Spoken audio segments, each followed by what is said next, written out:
Hey, Steve, it's obviously a good complication, but how much trickier is it to think go big, go small when Looney is playing like this? You want your best players on the floor. He's been really good, but yet you do so well when you go small. Just Yeah. how much more complicated is it, say, this year than it's been in the past? Um, I don't know that it's that more complex, really. I mean, we faced the same issues last year in the playoffs against Memphis and Boston, and you make adjustments as you see fit, and so that might mean going smaller, getting another shooter on the floor, but time and score can dictate some of that. Um, every game's so different, and so you just have to go in with an open mind and feel the game. But I think it's a it's a because of the nature of our roster and the makeup of our roster. It's a decision we've had to make many times over the years. Sort of related question, I guess. Given Jordan obviously played well last night, and given this matchup, how much more does he sort of fit this matchup? It seems the way the Lakers play should fit Jordan's style more, and maybe tempt you to go small more. Yeah, I mean Jordan played great. I mean we needed his scoring and his playmaking, and so every series is different, and you just try to get a feel for it. And I thought last night's game called for a lot of minutes from Jordan, and he came through and gave us good production. So tomorrow could be totally different. You just never know. You got to play it by ear. Hey, Steve, I know you were asked about the free throw discrepancy last night, but when they take 17 before you guys take one against that interior defense, what are little ways schematically you guys can maybe get to the line earlier on? Well, yeah, I mean it's a good question. I thought we did some good things getting the ball into the paint, but you have to get a feel for Davis and their size and length before you can really you know figure out exactly how you're going to attack. So I think game ones are great for that reason. You feel it, then you see it on tape, and then you can adjust from there. I just think we can play with more force overall. I thought they were the more aggressive team last night, and with a little more energy, a little more force, then I think we're much more likely to be attacking and getting to the foul line. Hey, Steve, you just mentioned playing with more force. You talked about playing maybe smaller. That almost seems to be a trigger for Draymond to play that way because you might have to play him at small ball five. Have you talked to him? Do you feel like you need to tell him, hey, this is going to be your matchup playing against AD, and we're going to need more from you? I don't ever really need to say much of anything to Draymond. He was very disappointed last night, in the loss, and I know he feels like he could have done more. And I know Draymond well. He always responds from a game like that with great energy, great effort, and I have no doubt he'll play well tomorrow. He'll be ready to go. Steve, were you at least a little bit surprised to see AD out there for 44 minutes, LeBron for 40, or does that just tell you what the urgency meant to the Lakers and their staff? Yeah, I think they just. I mean, I'm guessing they felt like game one, they had the 4 days of rest and we didn't, and this was their opportunity. So, the beginning of the fourth quarter, that's when they did not make their usual sub pattern, and so they were going for it. And it obviously paid off for them, although I thought we were the fresher team down the stretch as a result. And that's when we made our push.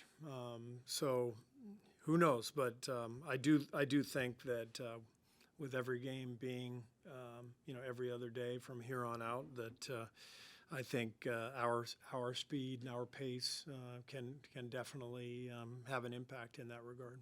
You guys are right around 40% from three last night. Is that about what you want to see from your team?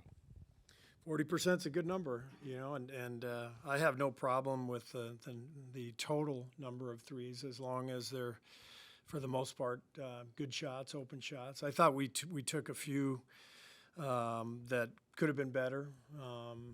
We can get closer to the line occasionally, where we've got openings, but if we just step up, we're taking a 25-footer instead of a 30-footer. I think there were some plays like that, but for the most part, the guys took care of the ball, moved it, executed well. We saw some things we can add. We saw some things we can do better, and that's the plan for tomorrow. Hey, Steve. Some of the Lakers' game plan was to shade and, force guys baseline before they catch the ball. How are you guys going to go into game 2 with more of a mindset and build off of that? Well, the Lakers have a great defense, one of the best in the league, and they try to funnel everything to Davis at the rim. They're playing us a little bit like we played Sacramento in the first round.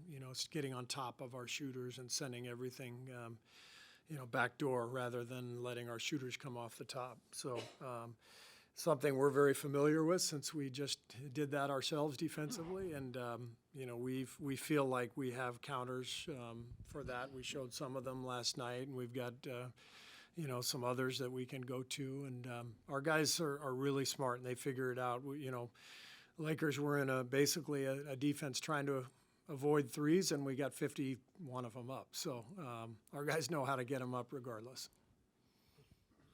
With Kuminga, is there at some point a kind of a diminishing returns where if he doesn't play in a playoff series, doesn't play a couple games, it's harder to put him back in, or in your mind, is it just the same every game with a young guy like him? Yeah, the playoffs are tough in that regard. JaMychal just got through basically not playing 6 out of the 7 games against Sacramento, and because it just wasn't an ideal matchup. And the opponent changes. You see. The opportunity for JaMychal to play in a game like last night, he stays ready. He comes out and knocks down a couple jumpers. Like, that's what the playoffs are about. Every game is different. Every series is different. And so it's on every player. And I tell all our guys this to stay ready. Stay ready for whatever opportunity comes your way, because injuries happen, matchups change. But it's not easy. It's not an easy job to all of a sudden get out there and play after sitting for a week or two. So it's all part of it. You mentioned with JaMychal that you thought this might be a extra big kind of series. Do you not consider Kuminga big? I know you don't really play him like that, but could he be seen at all as an extra big in the series? Yeah, he could be seen that way, and that could change. The series could go that route, and that's why he just has to stay ready. Steve, you mentioned you don't have to really remind Draymond of anything, but with Jordan, it's easy to forget he's still very young, I think 23. How much do you have to remind him to, as you like to put it, be quick without hurrying? Mm-hmm. Because it seemed like last night, compared to the Kings series, he did that. He was more under control, and probably why he played well. Yeah, I think Jordan is trending in that direction. Game 7 against Sacramento, he was under control and got us into our offense, made some really good plays, and then that continued last night. He's got to understand that a lot of the calls that he gets in the regular season, he's not going to get during the playoffs. It's a general rule for everybody. He had the 1-3 that he made that he kind of tried to draw the foul, and they didn't call it. That's a regular season call. It's not a playoff call. And so part of being a young player is figuring out, the different officiating and understanding what you're going to get, what you're not going to get, and the importance of making sound decisions each time down the floor. Is that a frequent conversation with him? Because it seems like he seeks contact a lot. In some situations, obviously that's a good thing, but it seems like sometimes maybe he seeks it at the risk of the shot or at the expense of the shot. Yeah, you have to gauge, where your advantage is. Like, if you have a true advantage and you attack, you're going to get the call. If you don't have much of an advantage and you sort of do the sell job, then you're not going to get the call. And against Sacramento, he had, I think, 2 different games where he had 8 or 10 free throws each. And those were crucial plays for us. And so I think there's going to be moments in this series where he's going to draw some fouls and get to the line, and we'll need that. But again, it's just finding that path. Hey, Steve. With Looney, I know you've talked a lot about his transformation as a player in the time that he's been in the organization, but if you could kind of recall at what point you felt like he could be a world-class rebounder, like you started to actually see it. Maybe not until last year, really. I think Decky, our assistant, really started working with him last year. And, Loon has always had a good feel for the game. He was a guard in high school, or a wing, I should say, and handled the ball and shot threes. And a lot of guys like that who play guard and then become big guys, they have a good feel because they've seen the game from a guard's angle. So Loon always had a lot of innate feel and IQ. So the first thing that he did well that kept him on the floor was switch defensively. I think I want to go back to the 17 playoffs when we played Houston and he was switching onto Harden and staying in front, and that's when we realized his value as a player. And his positional defense inside, and his strength and length. But the rebounding really has become a lead over the last 2 seasons.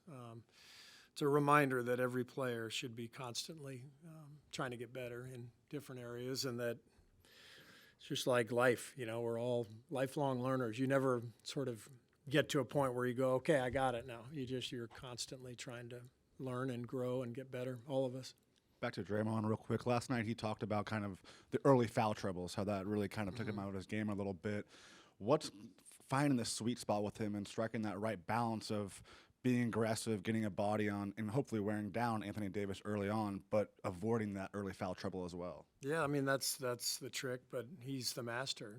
Draymond will figure that out. And I think he probably regrets the one foul where he pulled Vanderbilt. He tried to draw an offensive foul against Vanderbilt. I think the refs made the right call where Vanderbilt was screening in and Draymond kind of pulled him. I think that was his second, maybe even his third. Was that his third? Yeah. So that one, he'd like to have back, I'm sure. But that's the balance. But Draymond he's the best. He understands this better than anybody, and he'll be out there and he'll be playing at a much higher level tomorrow. Steve, how would you feel about Loon taking a wide open three? Not great.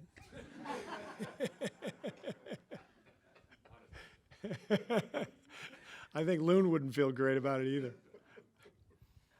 Clay had 18 of his 25 points in the first half, and I saw he had some good looks off the down screens. When you guys were flaring, the teams shot the gap. How do you feel about his game 1 performance? Yeah, I thought Clay was great. Came out aggressively and looking for his shot and found ways to combat the defense that he was seeing, and freed himself up and got some good looks in the second half that didn't go, but all in all, I loved Clay's game. What does it say about Andrew Wiggins that he could miss as much time as he did and just kind of step in and look like he hasn't really skipped a beat once he did find his groove? Yeah, I mean it's amazing. He missed 10 weeks, and then his first game back is game 1 of the Sacramento series, and now here he is, playing big minutes and important minutes for us. So we're just thrilled to have him back, and this is a big series for him. We're playing a big athletic team, and he represents a lot of our athleticism and size. So we're going to need Wiggs for sure in this series. Kind of going off of that question, as an athlete, as a former athlete yourself, it is very difficult coming into situations like that off of being, off for X amount of time. What is some advice that you gave Wiggins when he came back? Really early on, it was, just to make sure he was getting his work in without overdoing it and building his stamina back up. And I told him, I said, don't try to be a hero. Listen to the performance staff. They've got a good plan. If you remember, he didn't play at all in the final 2 regular season games because they didn't feel like he had a foundation underneath him of conditioning and endurance. So we just, followed the performance team's plan, and I just encouraged him to do so because those guys know what they're doing. And then Wiggs is such a great natural athlete that he got his wind back pretty quickly.